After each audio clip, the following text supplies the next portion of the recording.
pagi anak-anak semuanya. Baik anak-anak yang terkasih, sebelum kita mulai hari ini, kita akan berdoa lebih dahulu ya. Baik, kita akan doa lebih dahulu.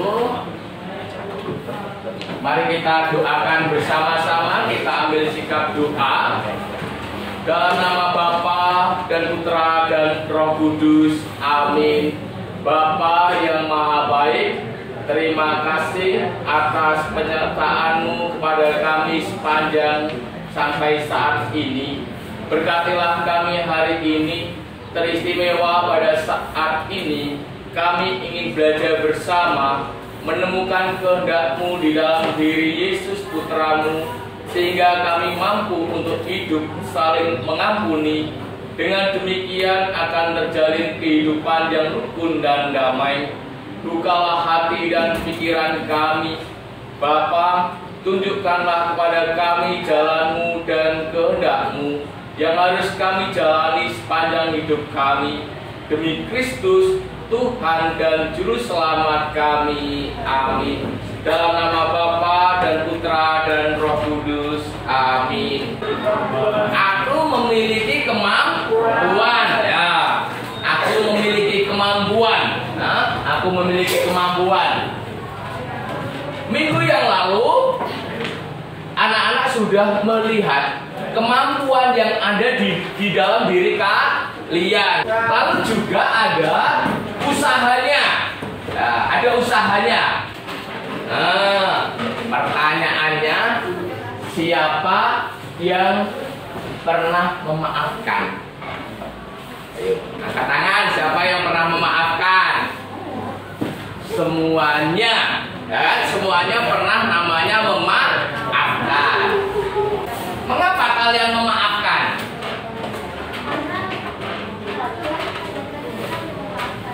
Karena Tuhan mengajarkan kita untuk memaafkan.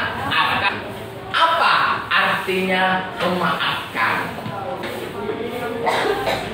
Mengampuni orang yang bersalah. Ada yang lain? Gak apa-apa, nanti kita akan coba lihat. Nah, anak-anak yang terkasih, sekarang Pak Hendik mau mencoba, ya, mau mencoba. Ini dibagi sebentar, ya. Oke, berapa ini? 5. Diisi ya, hanya diceklis saja. Berapa 5? Oke, dibagi, ya. Baik, anak-anak yang terkasih, setelah kita tahu tes asesmen kalian tentang belajar materinya, nanti Yesus mengampuni, kita akan coba lihat dulu ya. Materi hari ini anak-anak itu tentang Yesus mengampuni, ya kan? Yesus mengampuni. Tujuannya apa? Yesus mengampuni tujuannya apa? Anak-anak nanti tujuannya adalah anak-anak mampu menguraikan Yesus sang pengampun. Yesus pengampun itu seperti apa? Ya kan? Lalu yang kedua, melalui apa? Melalui nanti lihat film, ya kan? Belajar dari kitab suci, dari Matius 18, 21, 35. Maka anak-anak sudah di depan kalian ada kitab suci masing-masing, benar? Nah, nanti dibuka Matius 18, 21, 35. Nah, supaya apa? Anak-anak dapat nanti mengaplikasikan, mewujud nyatakan tindakan pengampunan dalam kehidupan kalian sehari-hari. Misalkan tadi, siapa yang sudah memaafkan? Mengapa anak-anak memaafkan? Lalu apa arti memaafkan? Itu diwujud nyatakan di dalam kehidupan sehari-hari, ya kan? Di rumah, di sekolah, di masyarakat, mungkin di tempat adik-adik beragama, entah di Islam, di Katolik, di Hindu, Buddha, dan lain sebagainya. Itu tujuannya nanti yang mau dicapai. Baik anak-anak yang terkasih, mari kita lihat film. Tetapi sebelum film kita mulai, anak-anak yang terkasih, ya, nanti ada tugas kelompok. yang harus dikerjakan di dalam kelompok ya. Oke, nah tugasnya kayak apa? Mari kita coba lihat. Tugasnya adalah ini, setiap kelompok satu nanti mempresentasikan dari anak-anak lihat film. Nggak banyak soalnya, cukup 2. Nah,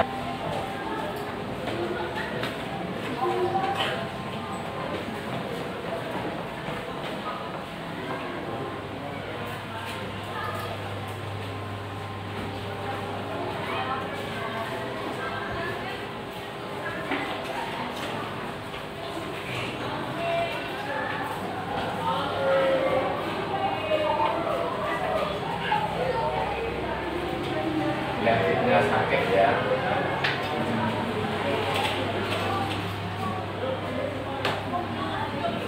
Ini kakaknya, ini adiknya.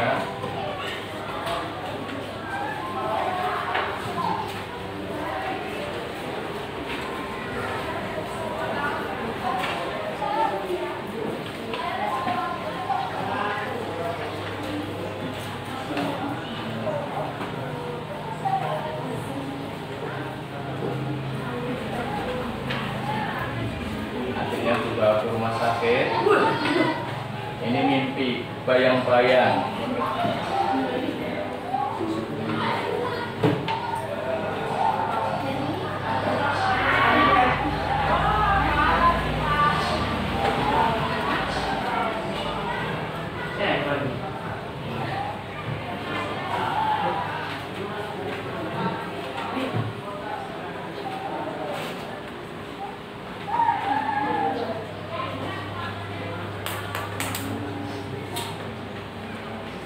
Ini adiknya sudah sembuh.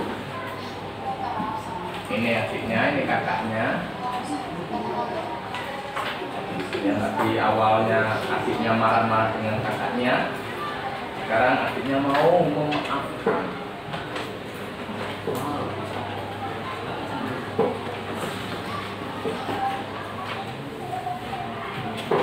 Saling berpelukan. Ini kesannya kayak ya. Sekarang sudah bekerja di kantor, kakak dan adiknya.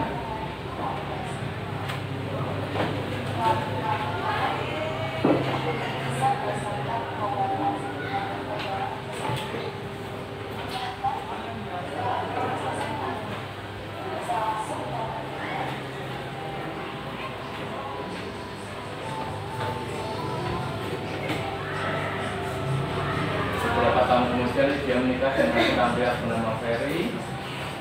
Namun penglihatan Lydia terus menurun dan dinyatakan buta total penyakitnya ya. Semenjak itu Lydia dan semua semakin mendekatkan diri pada Tuhan dan mengabdikan hidup mereka untuk melayani Tuhan.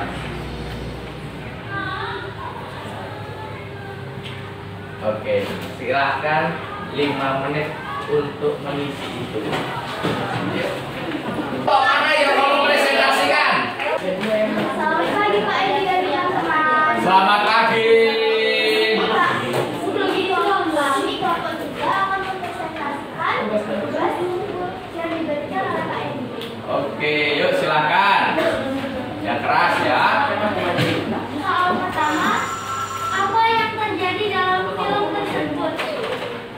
Ada seorang saudara, kakak dan adik yang bermain di taman dan ada kecelakaan. Si adik pun buta dan si adik tidak mau memaafkan kakaknya. Namun saat si adik sedang sakit kanker payudara, kakaknya tetap menolong adiknya dan saat adiknya pingsan, si adik bermimpi disiksa dan saat terbangun, si adik pun memaafkan si kakaknya. Kalau doakan tolong film tersebut bagi hidup kalian. Berhati-hati memaafkan orang ini sabar dan ya. Perhatikan kelompok 2. Silakan kelompok 2. Selamat pagi teman-teman dan Pak Endi. Selamat pagi. Kami dari kelompok 2 akan menjelaskan tugas yang diberi dari Pak Endi. Apa yang terjadi dalam film tersebut? Ada seorang kakak dan adik yang sedang bermain. Kakak membantu adiknya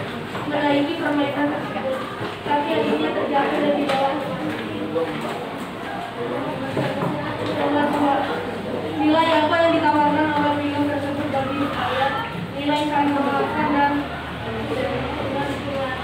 Yuk, silakan. Selamat pagi Pak Ida, teman-teman. Selamat pagi. Kami akan mempresentasikan tugas yang diberikan oleh Pak Edi. Nomor 1, apa masalah yang kalian temukan dalam film pendek tersebut? Adiknya tidak begitu. Soal nomor 2, nilai apa yang ditawarkan oleh film tersebut bagi hidup kalian? Hendaknya kita harus saling memaafkan satu sama lain apapun masalah yang orang kita buat dan tidak egois pada lapangan. Selamat pagi. Yang keras ya. Apa yang terjadi pada film tersebut? Ada dua orang kakak beradik yang sedang bermain bersama. Lalu mereka bermain di salah satu permainan. Lalu si kakak mendorong adiknya dan jatuh yang menyebabkan luka. Kemudian adik sering memarahi kakaknya. Keesokan harinya adiknya terjatuh sakit dan dibawa ke rumah sakit oleh kakaknya. Lalu dan adiknya meminta maaf karena sering memarahinya. Dan adiknya pun menyesal dan juga total. Karena itu ia dan suaminya mendekatkan diri dari rumah. Soal nomor 2, nilai apa yang ditawarkan oleh film tersebut bagi kalian? Memaafkan dan mengampuni. Dan presentasi dari kami. Selamat pagi Pak Edi dan teman-teman. Selamat pagi. Kami akan mempresentasikan tugas dari Pak Edi. Soal nomor 1, apa masalah yang kalian temukan dalam film pendek tersebut? Adik yang tidak ingin memaafkan kakaknya. Nomor 2, nilai apa yang ditawarkan oleh film tersebut bagi hidup kalian? Kita harus memaafkan dan lebih mendekatkan diri kepada Tuhan. Silakan. Selamat pagi teman-teman dan Pak Edi. Selamat pagi.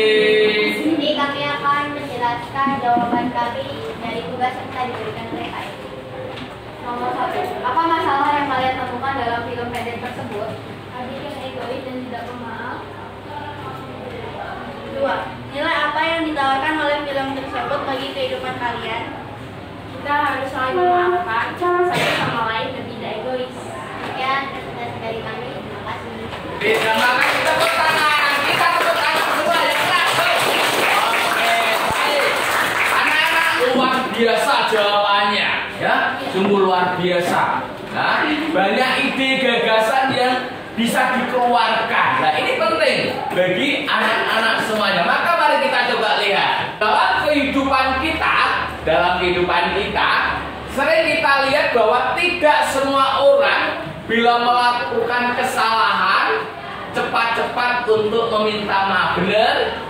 Bila kita itu berbuat salah, jarang loh kita langsung minta maaf. Benar? Benar. Nah, demikian pula tidak semua orang yang mau dengan senang hati memaafkan. Males lah, gengsi lah, padahal sudah minta maaf. Seringkali menggantung, gitu kan? Nah, ini terjadi. Kan? Ini pengampunan kepada orang yang bersalah dan berusaha meminta maaf atau mohon pengampunan padanya. Apalagi jika dirasa bahwa kesalahannya sungguh terlalu berat dan menyakitkan hati, tertusuk hatinya. Nah, makanya maleslah memberi maaf, maleslah meminta maaf. Benar? Benar nggak kira-kira? Benar. Nah, anak-anak, setelah kita lihat film, kita belajar dari kitab suci. Silahkan buka kitab sucinya dari Matius 18:21-35. Sudah? Ya, silakan dibuka. Itu juga ada tugas juga anak-anak. Ada tugas juga. Tugasnya juga nggak banyak. Nanti kita akan coba lihat tugasnya. Ternyata pengampunan itu ada 1, 2, 3, 4. Ada 4 tahap berkaitan dengan pengampunan. Yang pertama berkaitan dengan spiritualitas. Pengampunan dalam konteks spiritualitas.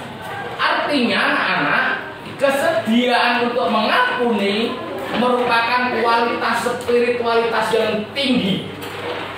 Ya, Yesus melakukan pengampunan kepada perempuan yang berdapatan zina. Yesus mengatakan, barang siapa yang tidak punya dosa, silakan melempari batu wanita tersebut. Akhirnya apa? Dari yang tua sampai yang anak kecil meninggalkan. Benar? Artinya dengan kita itu tua itu semakin banyak dosanya. Dan Yesus pun juga menulis di dalam tanah, Aku pun juga tidak menghukum wanita itu. Benar? Yesus tidak menghukum. Luar biasa anak. Lalu yang keempat, tahapnya adalah tanpa batas. Artinya apa? Yesus mengoreksi pendapat Petrus. Yesus mengoreksi pendapat Petrus. Petrus bilang, bukan. Aku berkata kepadamu, bukan sampai 7 kali. Tadi Petrus, Tuhan, saya sudah mengampuni 70 kali 7. Hanya 70 kali 7 toh. Tetapi apa yang dikatakan Yesus? Bukan. Kamu harus mengampuni 70 kali 7 kali.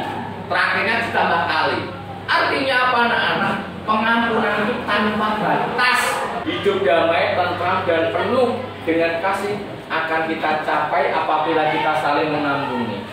Dari hidup damai, pengampunan, ya kasih itu bisa kita capai kalau kita saling mengampuni satu sama lain. Ya kan? Satu sama lain. Keberanian untuk meminta maaf adalah suatu pertanda keseriusan dalam mewujudkan pertobatan. Kalau kalian sungguh-sungguh mengampuni, itu ada keseriusan anak-anak untuk mengampuni pertobatan.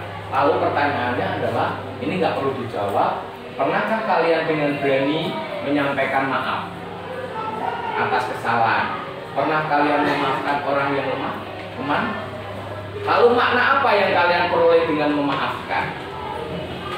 Ya, tadi sudah dijawab. Nah, bagaimana perasaan kalian ketika kesalahanmu diampuni? Apa yang diajarkan Yesus tentang memberi maaf? Mengampuni tanpa batas. 70 kali 7 kali, artinya tanpa batas. Kebiasaan apa yang akan kalian lakukan sebagai bentuk penghayatan dan pewujudan atas pelajaran tersebut? Itu ya. Yuk kita doa bareng-bareng. Baik, anak-anak yang terkasih, mari kita berdoa dalam nama Bapa dan Putra dan Roh Kudus. Amin. Kita doakan bersama-sama. Bapa yang Maha Baik, terima kasih atas penyertaan-Mu kepada kami sampai saat ini. Berkatilah kami hari ini, teristimewa pada saat ini. Kami ingin belajar bersama, menemukan kehendak-Mu di dalam diri Yesus Putra-Mu, sehingga kami mampu untuk hidup saling mengampuni. Dengan demikian akan terjalin kehidupan yang rukun dan damai. Bukalah hati dan pikiran kami Bapa. Tunjukkanlah pada kami jalan-Mu dan kehendak-Mu yang harus kami jalani sepanjang hidup kami. Demi Kristus Tuhan dan Juru Selamat kami. Amin. Dalam nama Bapa, Putra dan Roh Kudus. Amin. Terima kasih semuanya. Selamat pagi.